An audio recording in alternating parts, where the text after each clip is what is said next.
Thank you very much for welcoming me. Our ambassador from Kenya, the United States, or is it the United States to Kenya, Ambassador Meg Whitman. Distinguished guests, ladies and gentlemen, good afternoon. Indeed a great privilege for me to be here today at this iconic center, a hub of noble endeavors and a legacy of a distinguished American leader and humanitarian. I thank the leadership of this center for hosting and providing me to honor an exemplary American whose commitment to leadership, governance, democracy, and human welfare has no struggle. The U.S., global giant, became a natural ally of our freedom fighters. Our independence benefited from the loyal support of celebrated American progressive leaders and iconic civil rights champions. The legacy of this early partnership, contribution of American jurist Thurgood Marshall, who hopefully I will see the place of his remains tomorrow, who helped in the writing of our first Constitution and continues to define our political culture of debate, helping us navigate challenges and make necessary progress as a country.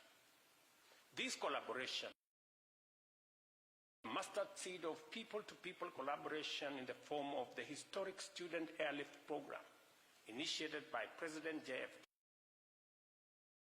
enabled hundreds of young Kenyans to pursue higher education in U.S. colleges and universities, equipping our cadre of well-educated and skilled leaders. These strategic and thoughtful interventions reflected our values and empowered our young nation to stand confidently on its own and forge a path that we celebrate even today. Let me say this. Tomorrow, we expand this historic collaboration with 5 Kenyan universities signing a student program with their American counterparts to celebrate our shared progress and broaden the knowledge horizon and experience of both Kenyan and American. We have never looked back, neither in our determined quest to implement ambitious development programs, nor in our commitment. We continue on a path of an open society, strongly committed to greater accountability and transparency, with robust and of civil society organizations who serve as a catalyst for societal progress, amplifying the voice of the people and ensuring their governance.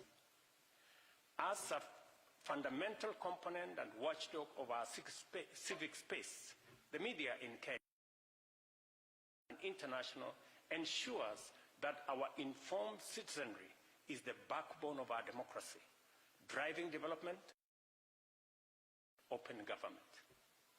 Recognizing that accountability and integrity are essential for enhancing democratic governance, expectations around social services and attendant opportunities into fundamental rights, while responsive and accountable government as both a state obligation and also a citizen's right.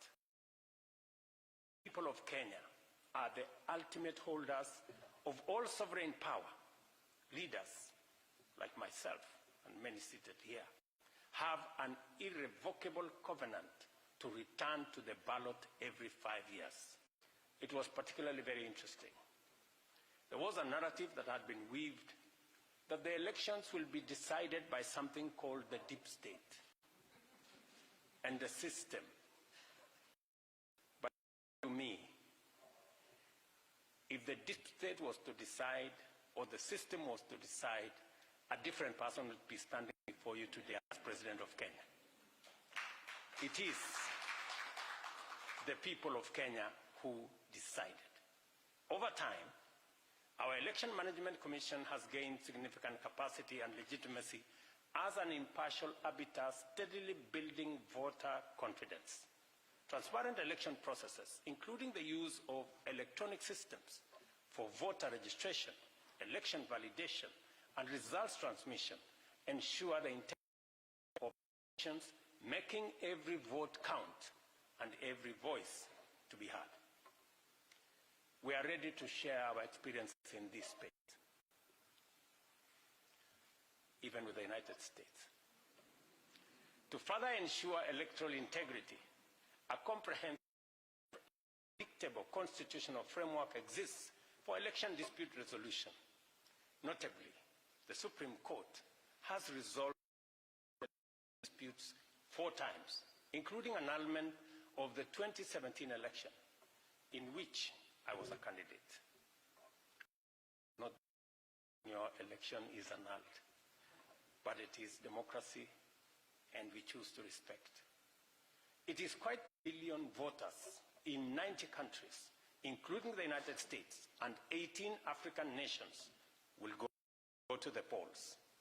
Importantly, this robust democratic engagement counters a growing, not-so-true wave of narrow nationalism, intolerance, targeting of minorities, violent political contests, and other anti-democratic tendencies.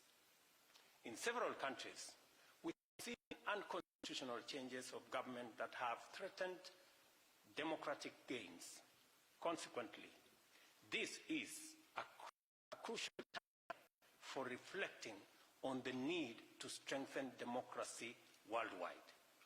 Many countries are in economic and debt distress occasioned by climate change and compounded by an unjust international financial architecture and also an imperfect multilateralism. We now run the escalating risk of democracy and free markets being associated with poverty and suffering, lending credence to the white democracy is or has been on the retreat in many parts of the world, including Africa.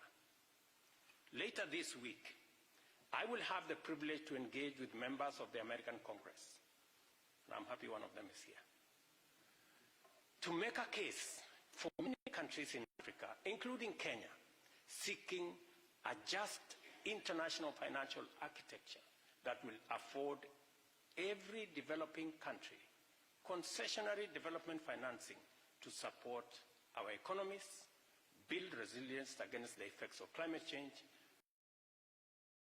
economy, and energize our democratic enterprise.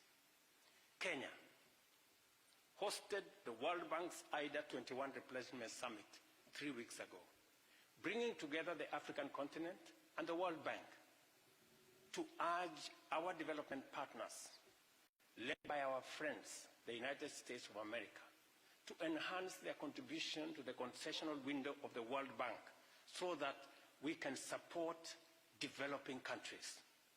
I believe the United States of America has a historic opportunity to lead the free world in dealing with this economic situation and give meaning to democracy and free market economy worldwide, including in Kenya and many other developing countries.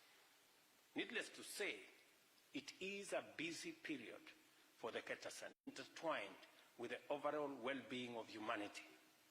In this context, Kenya has and will continue to be a leader in the search for sustainable solutions to regional and global challenges.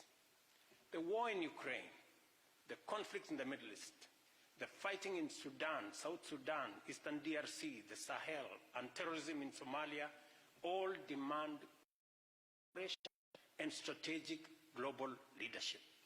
Kenya is leading the institutional reform of the Africa Union to enhance its role in economic development, peace and security, and stability across Africa, and foster infrastructure development. The United States of America has a significant opportunity to collaborate with Kenya and the broader African continent in building the institutional capabilities necessary for economic prosperity, peace and security for the 1.4 billion people living.